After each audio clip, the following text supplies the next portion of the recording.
कांग्रेस में क्या नई लाइन तैयार हो रही है।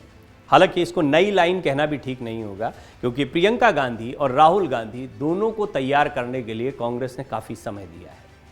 सोनिया गांधी, उनकी राजनीति समझना बहुत दिलचस्प है। राजनीति से दूर दूर तक कोई लेना देना नहीं था। वो एक राजनीतिक परिवार की बहू बनकर आई थी। जब वो राजनीति में उतरी, इससे पहले तो एक लंबा गैप रहा।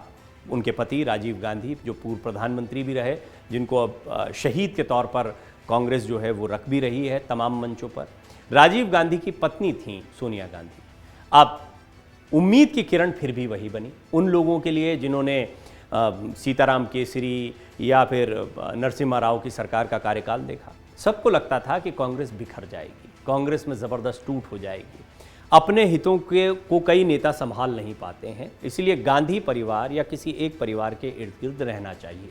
लिहाजा एक बार फिर कांग्रेस के तमाम दिग्गज नेताओं ने गांधी परिवार का रुख किया। ये सही निर्णय साबित हुआ, क्योंकि इसके बाद फिर सोनिया गांधी एक मंझे हुए राजनेता के तौर पर सामने आई।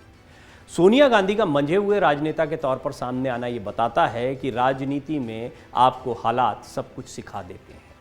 प्रियंका और राहुल गांधी को बहुत समय तक बच्चा ही समझा गया राजनीति में, थे भी बहुत छोटी उम्र से इनकी राजनीति शुरू हुई, और जैसा लगता भी है कि विरासत में इनको राजनीति मिली थी। पहले से तय था कि इनका भविष्य जो है वो भारत की राजनीति में होगा और महत्वपूर्ण पदों के लिए होगा, महत्वपूर्ण जिम्मेदारियों के लिए होगा। इसको लेकर बीजेपी हमेशा आलोचनात्मक रही। प्रधानमंत्री मोदी ने वंशवाद की और बीजेपी ने वंशवाद की राजनीति का मुद्दा पुरजोर तरीके से उठाया। इस पर प्रहार करने की बात कही गई। मल्लिकार्जुन खड़गे को कांग्रेस का अध्यक्ष बना दिया गया। अब इसके बाद में एक बार फिर वो समय आया जब गांधी परिवार के इर्द गिर्द कांग्रेस में अध्यक्ष पद नहीं दिखाई देता है, लेकिन कांग्रेस की पूरी राजनीति अब भी दो चेहरों के इर्द गिर्द दिखाई देती है। एक हैं प्रियंका गांधी, दूसरे हैं उनके बड़े भाई राहुल गांधी। राहुल गांधी इस वक्त देश में चर्चा का केंद्र बने हुए हैं। राहुल गांधी भारत जोड़ो यात्रा के बाद से ही चर्चा का केंद्र बन गए थे। इसकी बहुत बड़ी वजह यह है कि राहुल गांधी के लिए अब एक तरीके से आर या पार की लड़ाई का मौका है। 2019 में उन्होंने कांग्रेस अध्यक्ष पद से इस्तीफा हार के बाद ही दिया था। 2014 की हार, 2019 की हार, वो जानते हैं कि प्रधानमंत्री मोदी और उनका जो राजनीतिक कद है वो काफ़ी बड़ा है, उनकी समझ काफ़ी बड़ी है, और प्रधानमंत्री मोदी और अमित शाह की जोड़ी ने कमाल कर दिया।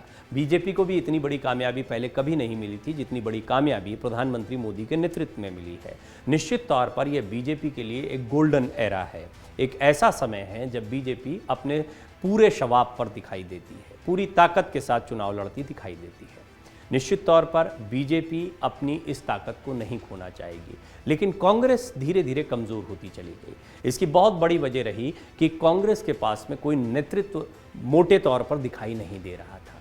यही वजह रही कि सिर्फ कांग्रेस से लोग ही नहीं दूर हुए, बल्कि कई बड़े नेता, पुराने नेता, उदाहरण के लिए गुलाम नबी आज़ाद, कपिल सिब्बल जैसे नेता भी दूर होते दिखाई दिए। कई और नाम हैं, ये लंबी फहरिस्त हो सकती है। कई नेताओं ने बीजेपी का दामन भी थाम लिया। स्थानीय स्तर पर क्षेत्रीय दलों का प्रादुर्भाव होता दिखाई दिया। इन दलों ने अपनी ताकत को बढ़ाया और जैसे जैसे इनकी ताकत बढ़ी वैसे वैसे कांग्रेस की ताकत कम होती गई।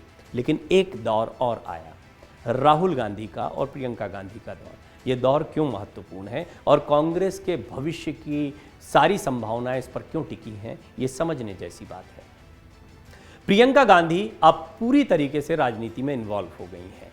पहले उन्होंने भी अपने दायरे को अपनी मां सोनिया गांधी की तरह सीमित रखा था। वो रायबरेली, अमेठी जैसी सीटों पर प्रचार करती दिखाई देती थी, लेकिन इसके बाहर बहुत ज़्यादा एक्टिविटीज़ उनकी राजनीति में नहीं होती थी। फिर उनको उत्तर प्रदेश का प्रभार दे दिया गया। उत्तर प्रदेश में बड़ी कामयाबी नहीं मिली, थोड़ी निराशा थी। जैसी बड़े भाई को निराशा हुई थी लोकसभा चुनाव के बाद, ऐसे उत्तर प्रदेश के विधानसभा चुनाव में नाकामी के बाद प्रियंका गांधी को भी थोड़ी निराशा हुई होगी। हिमाचल प्रदेश की जीत ने उन्हें एक नया उत्साह दिया। महत्वपूर्ण बात यह है कि राहुल गांधी को भी इसी दौर में भारत जोड़ो यात्रा के दौरान एक नई इमेज और एक नया उत्साह मिला। राहुल गांधी पहले से ज़्यादा कॉन्फिडेंट दिखाई दे रहे हैं। प्रधानमंत्री मोदी पर जिस तरह की टिप्पणियां अभी की जा रही हैं वो ये बताती हैं कि कांग्रेस आर या पार की लड़ाई के मूड में है। कांग्रेस भी इस बात को जानती है कि ये लड़ाई 2024 का जो चुनाव है उनके लिए एक तरीके से अस्तित्व को बचाने की लड़ाई है। आप देखिए कि सिर्फ कांग्रेस ही नहीं बल्कि विपक्षी दल भी इसीलिए धीरे धीरे कांग्रेस के इर्द गिर्द लामबंद होते दिखाई दे रहे हैं। इनमें अरविंद केजरीवाल एक बहुत महत्वपूर्ण नाम है। केजरीवाल की राजनीति उन्हीं क्षेत्रीय दलों की तरह पनपी जिनका मैंने अभी जिक्र किया। जहां कांग्रेस कमजोर हुई वहां पर क्षेत्रीय दल मजबूत हुए और केजरीवाल तो पूरी तरह कांग्रेस के खत्म होने पर ही टिके रहे।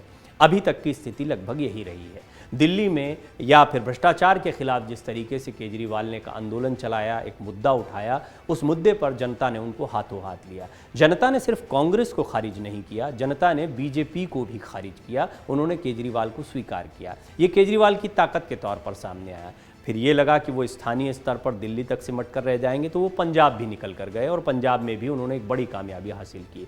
इसके लिए जो भी राजनीतिक दांवपेच है या इस पर काफ़ी बहस होती है, गुजरात है, गोवा है, ऐसी तमाम जगहों पर धीरे धीरे अपने पैर वो पसार रहे हैं। अब 2024 की तरफ उनकी निगाह है तो वो भी सीधे प्रधानमंत्री मोदी पर हमला करते दिखाई दे रहे हैं। विधानसभा में उन्होंने कई ऐसे शब्दों का प्रयोग किया जो अभी तक राजनीति में शायद प्रधानमंत्री मोदी के लिए सीधे तौर पर इस्तेमाल ना हुए हों।